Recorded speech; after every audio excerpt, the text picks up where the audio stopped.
This is Beyond a Reasonable Doubt with your hosts, Mark Garrigus and Gary Smith.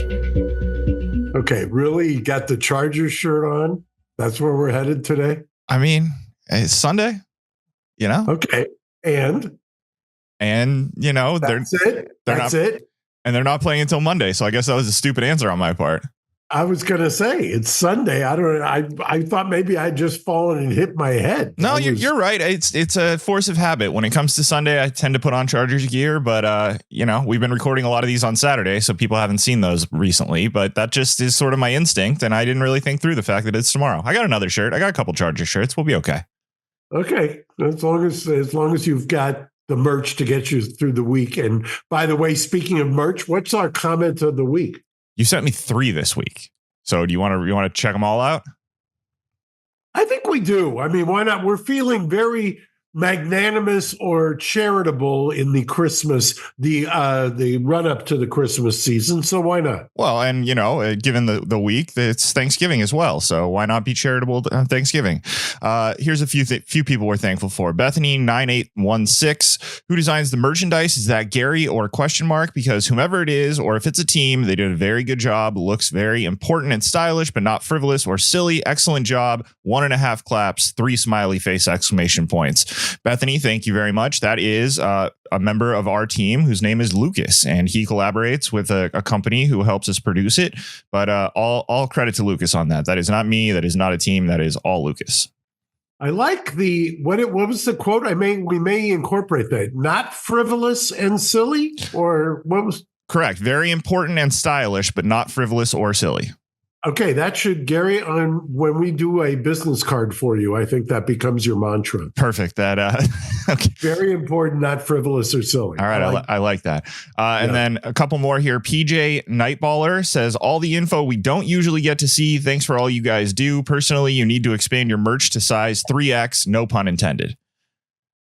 I like that too. In fact, that's the third person, both online and in person, who's told me we need XX or XXX. Well, we do have a few XX. They get snapped up faster than you would imagine, and that is the one of the smaller batch orders that we do. You know, we order different sizes based on how many we think we're going to need of each size, and XX, we don't order many, but there are still a few left. So if you think you can squeeze into a 2X PJ, I'll do my best to get you covered there. And finally, our last one was from at Slum Part on YouTube. It says, I want to click the like button, but it's at 187 right now. Too perfect. Or 187, I suppose. For those of you who don't know, 187 is the penal code section for murder. And that's somebody who recognizes that they deserve some merch. So, and if you don't know that, then you need to get some Tupac in your life or something, because, you know, that's part of the cultural zeitgeist at this point, especially if you're around my age. So, which I will not be saying what that is, because, you know, no need. But those are our comments, and I will be commenting on your comments with information on how to get in touch with us and verify who you are, and we'll get some merch out to you hopefully sometime this week. I love it.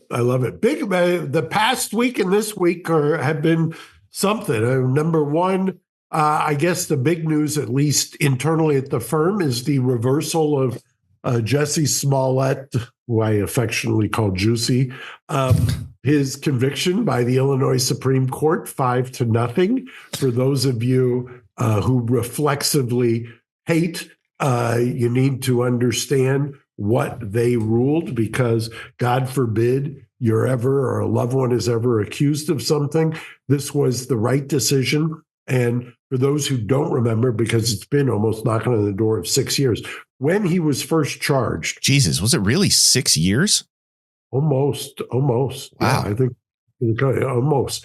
2019 was when, March of 2019 is when the case was dismissed. And we cut a deal whereby he would forfeit the bail, and they would agree to dismiss based on the forfeiting of the bail and the community service. Now, there was no admission of guilt for all of those who want to say, he's guilty as hell. No, there was no admission. And it was the right decision at the time. And clearly what happened afterwards was that there was a public uproar. That public uproar caused a judge who is now deceased to appoint a special prosecutor, and that was done at the behest of a retired judge who was kind of a busybody who stuck her nose into it and had no business sticking her nose into it. And the two of them concocted this harebrained scheme to prosecute him again. And mind you, he was then tried, and that trial was a absolute miscarriage of justice as well, because all they wanted was to basically feed the outraged masses some red meat. Right. Convicted. Court of Appeal stepped in post-conviction and stayed his jail time. But they then ruled against him at the Court of Appeal. The intermediate appellate phase, the Illinois Supreme Court wrote an opinion. There's some good language there, Gary. One paragraph in particular, which I may have tweeted out kind of an abridged version, because I would just like to put a feather in this cap here, because it really says, for anybody who's sitting there and saying, well, I hate Jussie Smollett, or he was guilty, or this or that, remember, the same principles that apply when the prosecutor's coming for you, whether it's Trump or some Trump-related prosecution, also applies here. Just because you don't like the accused doesn't mean that you just throw out the due process. And look at this. The public justifiably expects the state above all others to keep its bond. And they quote a case there. Go up one page if you've got it. This was only the only page that I saw in this tweet. I'm again doing this on the fly, so apologies. You may have tweeted something else. I'll keep looking. But basically what they found was that in the initial sentence he was given, or in the initial agreement that was given, he was given a sentence, and that he completed that, and therefore trying to go for another bite at the apple was not in line with the law. And I know there are a lot of strong opinions online about this, but ultimately, if that is what happened and the sentence was handed out and he completed it, and I will say, I believe he also not only completed it, but he was given 10 hours of community service and he completed 18. So he was clearly taking the sentence seriously, wanted to make sure that he not only got the obligation taken care of, but went above and beyond. And the Supreme Court took a look at that and said, nope, this was the agreement that was entered into the first time. Let's set aside everything that was done after, where someone wanted a second bite at the apple. This citizen completed the obligation that he had agreed to, and therefore he needs to move on with his life. Yeah, and I think not only was it clearly the right decision, they excoriated the special prosecutor in this opinion, and rightfully so. They had hired an outside counsel. They were paying his so-called expenses. I mean, it was an outrage as to what happened here. They weren't listening. They didn't do anything. I remember at the time, when the special prosecutor was appointed, he reached out to me, and I was in trial, as you'll remember, Gary, about in a lengthy out-of-state trial. And I said, no, just wait. I'm going to explain to you why you can't bring this case. And he just said, no, I can't wait. We've got to go forward. We got to do this right now. I mean, it was an outrageous, and like I said, no matter what your feelings are about him, for whatever reasons, this is a perversion of the criminal justice, should never have happened. And if you believe for all of those who trumpet the Constitution, this was a win for the Constitution. Double punishment is prohibited under double jeopardy, and you cannot just keep serially prosecuting somebody. Right. And as you said, if this was something that was happening to one of your loved ones, you would be absolutely agreeing with what Mark is saying at the moment. I believe I have found here let me see if I can find where the window is. I believe I found that opinion, and we can go up that one page that you were asking about if you so desire. Yeah, let's see. Go down a little. Hold on. Yeah, here we go. Today, I think I just said it. Today we resolve. Yeah, let's see here. Today, we resolve a question about the state's responsibility to honor the agreements it makes with defendants. Specifically, we address whether a dismissal of a case by nolle prosequi allows the state to bring a second prosecution when the dismissal was entered into as part of an agreement with the defendant and the defendant has performed his part of the bargain. We hold that a second prosecution under those circumstances is a due process violation, and we therefore reverse defendant's conviction. That's all. I mean, I couldn't have written it better. They wrote it. A unanimous decision.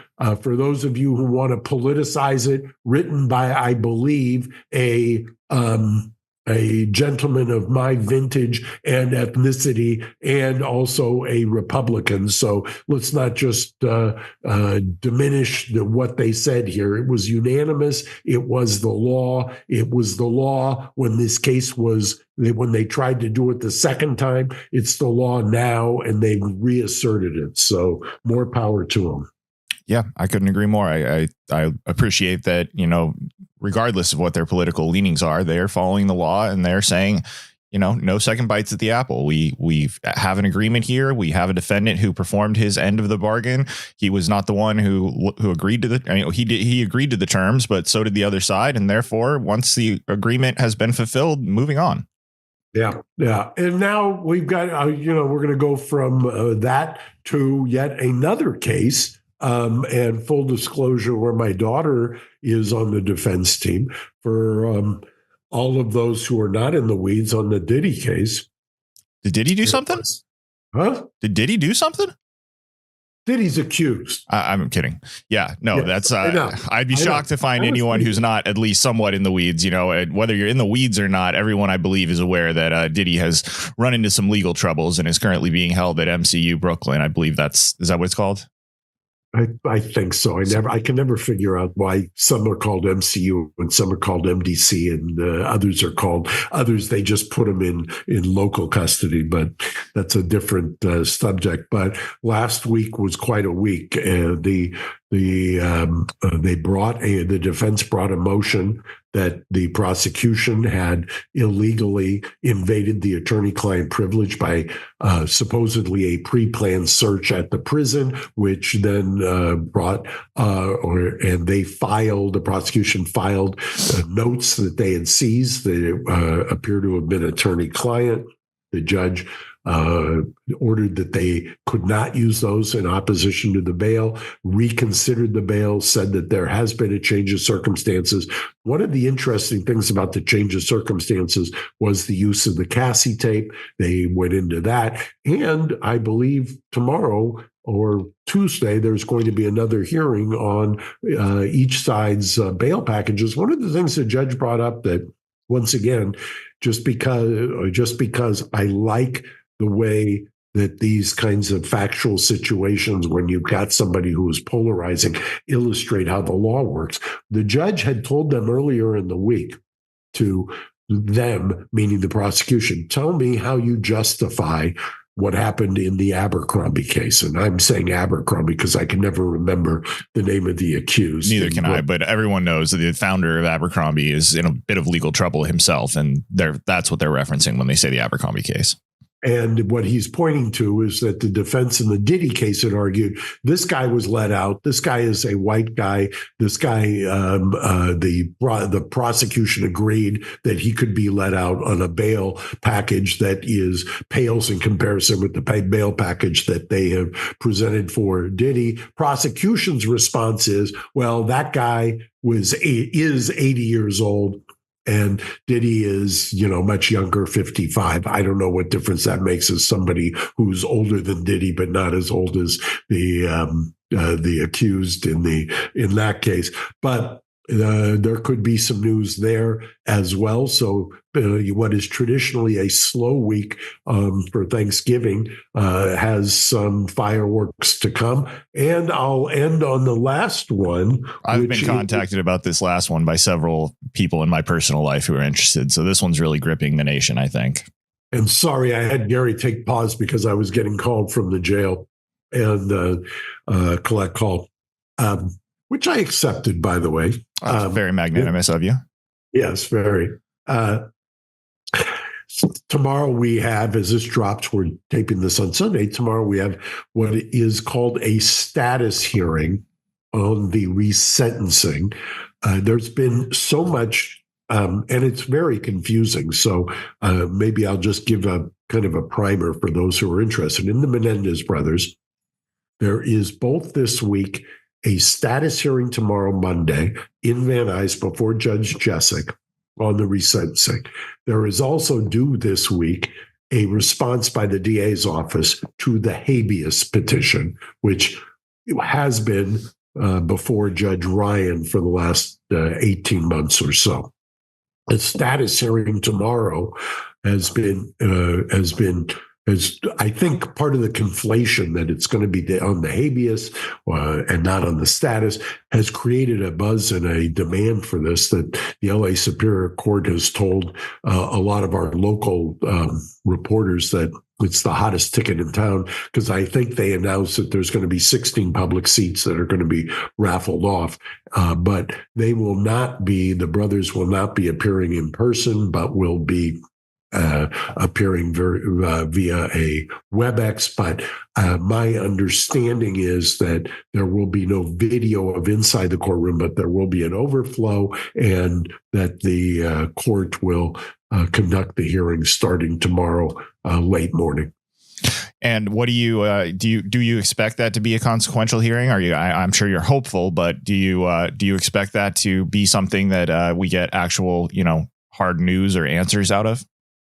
I do, and we'll wait and see. I don't want to. Don't you dare say midweek. What? Don't you dare say midweek. It's Thanksgiving, Mark. Don't you dare do it. Well, we could though, Gary. Okay.